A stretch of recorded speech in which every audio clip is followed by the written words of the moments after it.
So మనతో పాటు ఈ కడప జిల్లా డెవలప్మెంట్ ఎంత అభివృద్ధి జరుగుతోంది, ఎన్ని వేల కోట్లు, ఏమేమి ఇండస్ట్రీస్, ఇవన్నీ మనం మాట్లాడుకున్నాం. వాటికి సంబంధించి మనతో మాట్లాడడానికి ఇద్దరు ప్రముఖ ఎనలిస్టులు మనతో ఉన్నారు. కృష్ణాంజనేయులు గారు ఆంధ్రప్రదేశ్లోనే ఉంటూ అక్కడ డెవలప్మెంట్ని కళ్ళారా చూస్తూ దాని గురించి ఆయన ఇచ్చేటటువంటి విశ్లేషణ చాలా బాగుంటుంది. At the same time Mastan Rao గారు, ఆయన కూడా ఆంధ్రప్రదేశ్లోనే ఉంటూ ఆయన కూడా ఈ డెవలప్మెంట్ని వాటికి సంబంధించినటువంటి అంశాలను కూడా చాలా చక్కగా మాట్లాడేటటువంటి వ్యక్తి. వారిద్దరూ ప్రస్తుతం మనతో దీనికి సంబంధించి మాట్లాడతారు. కృష్ణాంజనేయులు గారు, ఎట్లా ఉంది కడప జిల్లా డెవలప్మెంట్? ఇప్పుడు మనం చిన్న ప్యాకేజ్ చూసాం, వీటన్నిటి గురించి విన్నాం. వీటన్నిటి చూస్తుంటే మనకి ఎట్లా అనిపిస్తుంది? శివప్రసాద్ గారు నమస్తే. నమస్తే. మస్తాన్ రావు గారికి, అదేవిధంగా హెచ్ఎంటీవీ వీక్షకులకు కూడా నమస్కారం. ఆంధ్రప్రదేశ్ ప్రభుత్వము 3 ప్రాంతాలకు సంబంధించి రాయలసీమ, ఉత్తరాంధ్ర, మధ్యాంధ్ర 3 ప్రాంతాలని అభివృద్ధి చేసేందుకు పక్కా ప్రణాళికతో ముందుకెళ్తున్నటువంటి పరిస్థితి ఉంది. ప్రధానంగా రాయలసీమలో కడప జిల్లాకు సంబంధించి కొప్పర్తి ఇండస్ట్రియల్ కారిడారు డెవలప్మెంట్ విషయంలో ఆంధ్రప్రదేశ్ ప్రభుత్వం రూపొందించుకున్నటువంటి ప్రణాళిక ఖచ్చితంగా కడప అభివృద్ధికి, అదే విధంగా రాయలసీమ అభివృద్ధికి కూడా ఉపయోగపడేటువంటి అంశం, దాంట్లో ఎటువంటి సందేహం లేదు. సుమారుగా 9,000 కోట్ల రూపాయల పెట్టుబడులు, అదే విధంగా 54,000 ఉద్యోగ ఉపాధి అవకాశాలకు ఈ కొప్పర్తి ఇండస్ట్రియల్ కారిడార్ ద్వారాగా అవకాశం ఏర్పడబోతుంది.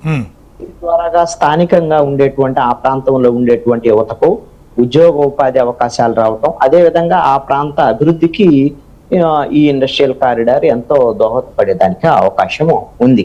ప్రధానంగా ఏమిటి అని అంటే, కడపకు సంబంధించినటువంటి విషయంలో అక్కడ పూర్తి స్థాయిలో మౌలిక వసతుల కల్పన, అంటే రోడ్లు అందుబాటులో ఉండటము, అదే విధంగా కడప విమానాశ్రయము అందుబాటులో ఉండటము, ఇవి అవసరం అనుకుంటే పక్కనే తమిళనాడుకు సంబంధించినటువంటి చెన్నై, అక్కడ తమిళనాడు రాజధానికి సంబంధించి అక్కడ విమానాశ్రయం అందుబాటులో ఉండటం, ఇవన్నీ కూడా పారిశ్రామికవేత్తలు కొప్పర్తిలో పెట్టుబడులు పెట్టడానికి ప్రధానమైనటువంటి ఆకర్షణగా ఉండేదానికి అవకాశం ఉంటుంది.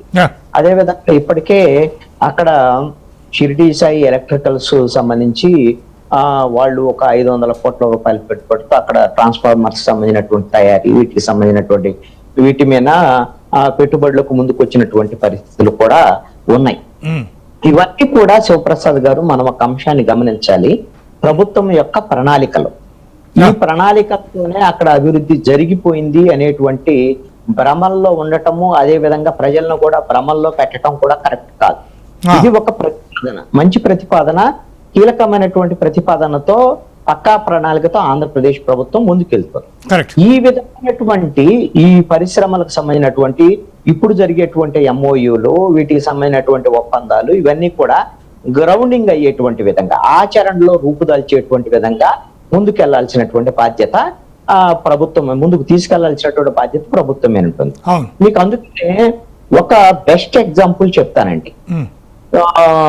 రాజశేఖర్ రెడ్డి 2009లో ఆయన ముఖ్యమంత్రిగా ఉన్న సమయంలో, ఆయన బ్రతికున్నప్పుడే 2009 ఎన్నికలకు ముందే కేంద్ర ప్రభుత్వ సహకారంతో పులివెందల్లో కార్లని CARL, ఈ లైవ్ స్టాక్ కు సంబంధించినటువంటి పరిశోధనా కేంద్రం, అక్కడ ఏదైతే ఆవులు, అదే విధంగా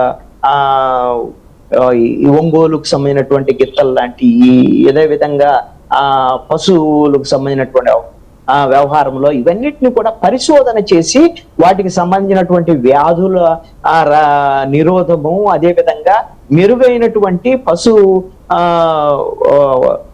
ఉత్పత్తికి సంబంధించినటువంటి అంశాల్లో అక్కడ ఒక ప్రణాళిక రూపొందించి ఏర్పాటు చేశారు. కానీ ఎందుకు ఉదాహరణ చెప్తున్నాను అని అంటే, అది ఈ రోజున అక్కడ అన్ని బిల్డింగ్స్ ఉన్నాయి, అన్ని సౌకర్యాలు ఉన్నాయి, అన్ని ఉన్నా కూడా ఈ రోజున నిరుపయోగంగా పడి ఉన్నటువంటి పరిస్థితి ఉంది. ఒక 17 ఏళ్ల తర్వాత మనం ఈ రోజున చూసుకుంటే ఈ కారణం ఏంటి? ఇప్పుడు అక్కడికి సపోజు శాస్త్రవేత్తలు ఎవరైనా ఆ ప్రాంతానికి రావాలి అని అంటే అక్కడ కనీసమైనటువంటి సౌకర్యాలు లేవు. ఇప్పుడు స్కిల్ వర్కర్స్ ఆ ప్రాంతంలో ఉండేటువంటి వాళ్ళు పని చేయడానికి స్కిల్ వర్కర్స్ వచ్చేటప్పుడు దానికి సంబంధించినటువంటి విషయంలో శాస్త్రవేత్తలు ఇతర ప్రాంతాల నుంచి వచ్చేటువంటి వాళ్ళు వాళ్ళకి కావాల్సినటువంటి పిల్లలకు కావాల్సినటువంటి చదువులకి వాళ్ళకి కావాల్సినటువంటి ఎంటర్టైన్మెంట్ వాళ్ళ జీవనానికి ఇబ్బంది లేకుండా ఇవన్నీ కూడా ఏర్పాట్లు చేసుకోవాల్సినటువంటి అవసరం ఉంది. అందుకనే ఇప్పుడు కొప్పర్తి లాంటి ఇండస్ట్రియల్ కారిడార్ వచ్చేసినంత మాత్రాన అక్కడ పరిశ్రమలు పెట్టేసినంత మాత్రాన అంత అభివృద్ధి జరిగిపోయింది అనేటువంటిది కాకుండా అక్కడ ఒక ఎకో సిస్టమ్ కూడా డెవలప్ అవ్వాల్సినటువంటి అవసరం ఉంది. ఆ దిశగా కూడా ప్రభుత్వం ప్రణాళికలు రూపొందించుకోవాలి. కేవలం రోడ్లు వేసేసేయటము, విమాన సౌకర్యాలు కల్పించేసేయటము, ఈ కార్గోస్ ఇవన్నీ రావడానికి కావాల్సినటువంటి అన్ని రకాల సౌకర్యాలు రోడ్లు ఉన్నాయి కదా, ఇంకే ఇబ్బంది ఏముంది అని అనుకుంటే అక్కడ కావలసినటువంటి స్కిల్ వర్కర్స్ వచ్చేటువంటి విధంగా ఉద్యోగోపాధి అవకాశాలు, ఇప్పుడు అక్కడ జనాభా వస్తారు, జనాభా పెరుగుతారు. ఆ ఉద్యోగాలకు సంబంధించినటువంటి విషయంలో సపోజ్ 50,000 60,000 జీతాలు వచ్చేటువంటి వాళ్ళు ఏం కోరుకుంటారు? సాయంత్రానికి ఎంటర్టైన్మెంట్ కోరుకుంటారు.